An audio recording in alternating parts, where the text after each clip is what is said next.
Itong ulam ko mga idol, ah, saluyot at saka ubod na may shrimp na niluto ni Manang Bing na aking kusinera. Oh. Labong. Labong ang pala ito, labong. Ayun mga idol, masarap. Lalo pag mainit-init pa. Nakatikim na ba kayo ng ganito? Napakasarap. Nakain namin ito nung bata pa ako, yung tatay ko Ilocano. Mahilig magluto ng ganito. Na may kaluyot. Saka,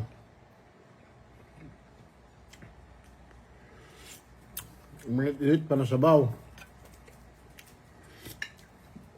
Siyempre.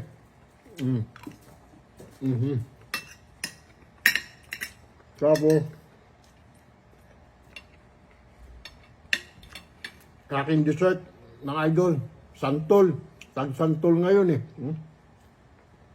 Tikman ko na nga, na binudburan ng asin. Champion idol, pwedeng ulam.